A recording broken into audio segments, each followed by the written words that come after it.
right now. Live coverage from your local news leader. Breaking stories from overnight and this morning. And your first alert forecast. Here's what's happening where you live. This is ABC 11 Eyewitness News. 6 a.m. arriving at the Power Hour. Good morning, Carolina. Welcome on this Wednesday. It's December 17th. I'm Joel Brown. And I'm Anna Rivera. Thanks so much for joining us today. A man is dead in Chatham County after holding a person hostage inside of a house for hours. What we know about the person held hostage and the deputy shot during the rescue operation. Right now, the campus of Brown University in Rhode Island remains on edge. What police are saying about the ongoing search for the gunman who killed 2 students, injured 9 in Saturday's mass shooting. The latest jobs report is out, marking some troubling news for the American economy. We'll walk you through the new data and what it could mean for job seekers. It is time for a first check of weather and traffic together. Much has been made of our December cold snap. Yeah. But today, It was a snap. it was a snap. Yeah. Almost snapped me. But today we're flirting Snapped with me 60 right in the- degrees. Yeah, we're looking at temperatures to climb finally above average today, so that's going to be really nice. We still have some cold mornings to deal with, and that's including today. Temperatures in the 20s and 30s at the bus stop this morning. You have a good deal of sunshine still on the way with partly cloudy conditions, but clouds will increase later. No rain today, but there's the high temperature.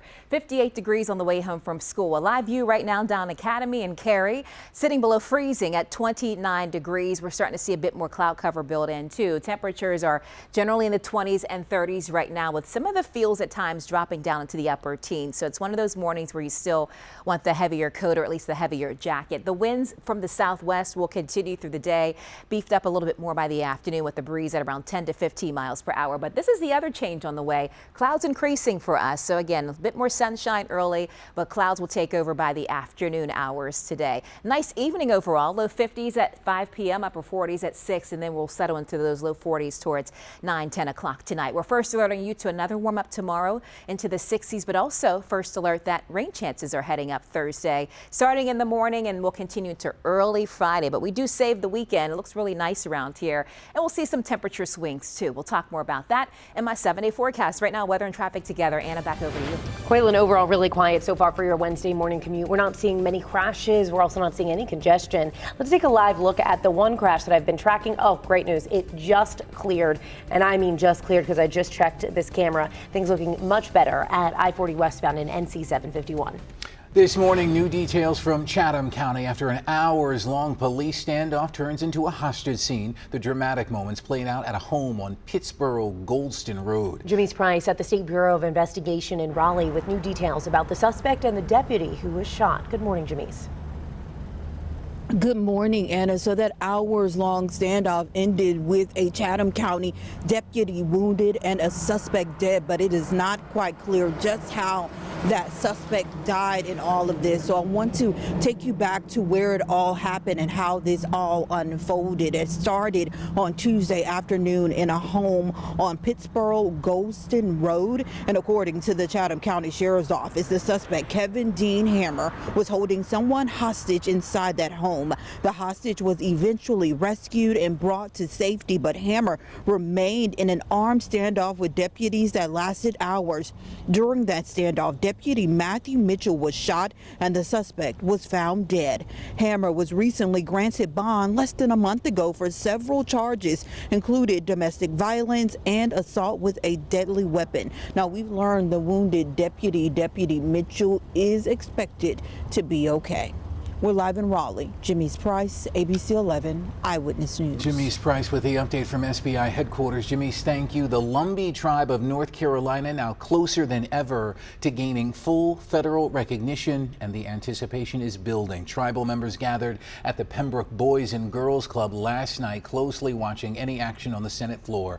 The Senate did not give the necessary approvals to the $900 billion defense bill that includes the Lumbee Fairness Act, but tribal members will gather again today with the hopes of seeing that historic moment come to pass. The Lumbee tribe is the largest in the state. They were first recognized by Congress in 1956. However, legislation did not include federal benefits. In Rhode Island, police are still looking for the gunman who shot and killed 2 people and injured 9 others at Brown University.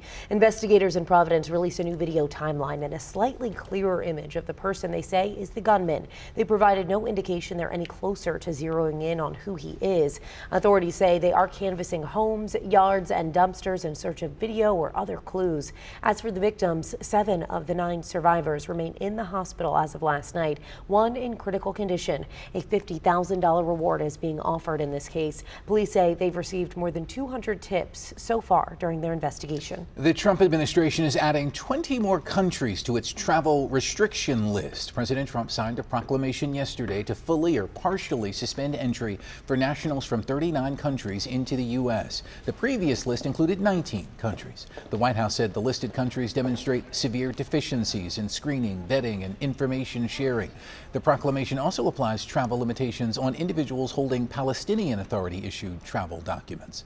President Trump is set to deliver a live address to the nation this evening from the White House. You can watch the speech tonight at 9 right here on ABC 11.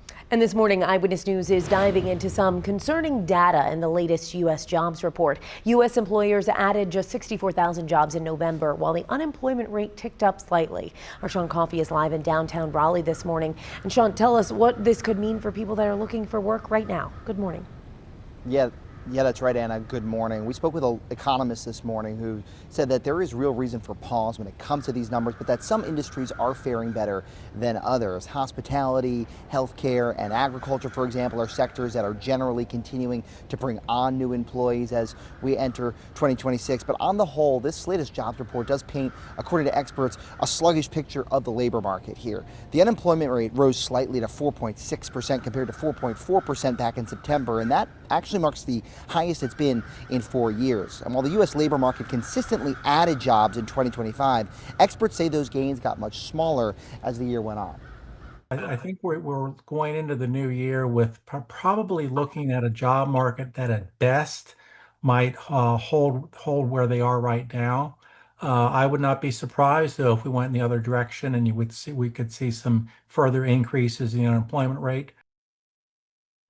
Walden says the impacts of both tariffs and AI in the workforce is creating some instability for employers as they make these decisions. We'll have much more on that on later editions of Eyewitness News. Back to you. All right, Sean Coffey, thank you. It is 6:07 and a multi-million-dollar settlement over security flaws with Hyundai and Kia.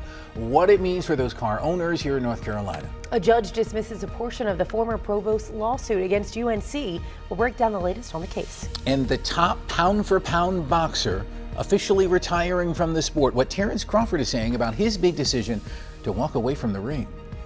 And a knockout today for our temperatures, finally climbing above average this afternoon. We have clear skies for now, but clouds increasing. They're the runners on the move. Not too cold for them. 31 degrees, highs today upper 50s. They're going to have more on the rain chances after the break.